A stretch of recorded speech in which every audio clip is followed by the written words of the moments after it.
What happens when the world's biggest economy plays nice with one rival, but comes down hard on another? That's exactly what US President Donald Trump is doing, extending a trade truce with China while hitting India with heavy tariffs. Today, we break down why. In this explainer, we'll look at what's behind Trump's two very different trade strategies, why Washington is keeping peace with Beijing, but playing hardball with New Delhi.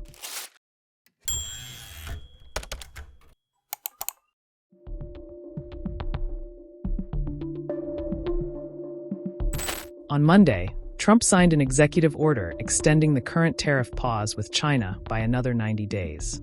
Without this move, tariffs on Chinese imports would have shot up from 30% to as high as 145%.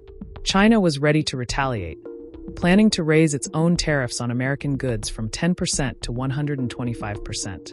The extension keeps those hikes on hold, giving both sides more time to resolve long-standing disputes over trade imbalances, unfair practices, and market access. Beijing also announced it would lift or suspend some restrictions on American companies that were on its export control and unreliable entities list. Analysts warn, if those threatened tariffs had taken effect, trade between the US and China could have collapsed, shaking global markets. In May, both sides agreed in Geneva to roll back extreme tariff threats. The US promised to ease export curbs on advanced chip tech and ethane. China, in turn, opened more access to rare earth minerals and magnets, key for electric vehicles and aerospace. Business leaders say the extension is critical, giving companies certainty to plan long-term investments. One reason: China's grip on rare earth minerals. In April, Beijing restricted exports of these elements to the US, sparking alarm in industries from autos to tech. Without these imports, US manufacturing could slow sharply. That gives Beijing serious leverage and makes compromise more appealing for Washington. Now to India, where Trump's tone is very different. The US has slapped a 25% tariff on Indian goods, plus another 25% on purchases of Russian oil, creating a 50% total tariff burden.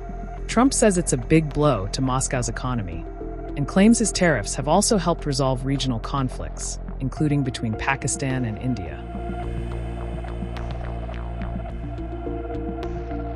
China is too deeply tied into US supply chains to risk a full-blown trade war. The US trade deficit with China was $262 billion last year, its largest with any country. India, while important, is seen as more replaceable, and is in Trump's crosshairs for refining and exporting Russian oil, plus long-standing disputes over visas and outsourcing. Despite the truce, big disputes with China remain, from intellectual property rights to industrial subsidies. Experts warn the US-China trade war could grind on for years. On Ukraine, Trump says he'll meet Vladimir Putin soon, and we'll know within 2 minutes if a peace deal is possible. Two partners, two strategies, one White House. Trump's tariff game shows how economics, geopolitics, and supply chains can bend even the toughest talk into quiet compromise, depending on who's across the table.